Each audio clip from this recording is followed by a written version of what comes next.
Hey, Pat Ford Coalition Radio Network. We are in the well of the House just moments after the 2024 fiscal budget was passed. I'm here with Leader Blazejewski, who is obviously part of the team working alongside with House Finance that crafted, well, we call it making the sausage, but this was an elegant exercise in democracy, even if you didn't get everything you liked, or even if some people feel that some people got too much.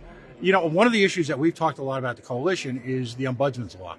And there's been this, if you will, divide between Rhode Island Department of Education, who wants a form of a different IEP process, and parent activists who want someone to perform oversight.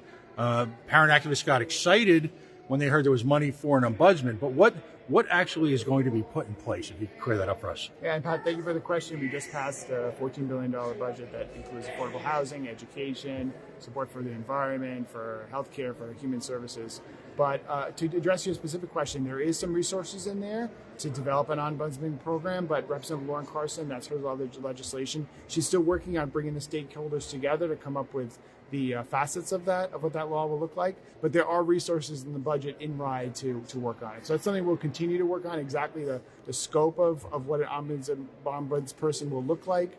But there are resources to make it happen. So what is the IEP program that, not the overall IEP, I think we all know if you live in the world of special ed what an IEP is, but there's an IEP process that the Rhode Island Department of Education is behind as opposed to an ombudsman. Can you describe what that is and why they're, I hate to use the word hung up on that, but they seem to be intransigent?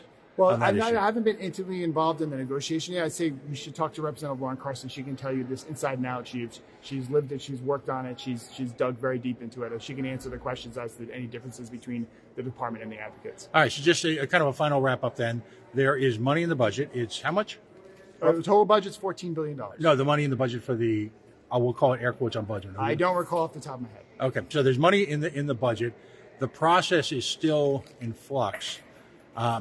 Is that potentially going to be resolved by legislation, do you think, in the last week or so of this session? It's hard to predict. I mean, it could be something that happens this year. It could be something that happens next year. But it's an ongoing work, and there are people kind of trying to bring all the stakeholders together, come up with a plan there. So we'll look forward to that in either this year or next year, or when the stakeholders can come together and come up with an adequate plan that addresses the needs of parents and students. Okay, great. Representative Blazejewski, thank you. It's been a long week, and you still have a full and rewarding week ahead of you with the last of what most people predict the session will end perhaps next Friday. Do we know? We'll see. Maybe next week, but you never know. Rhode Island's like a game show. You just never know. Right. Thanks, Matt. Fair enough. Thank you very much. Thank you.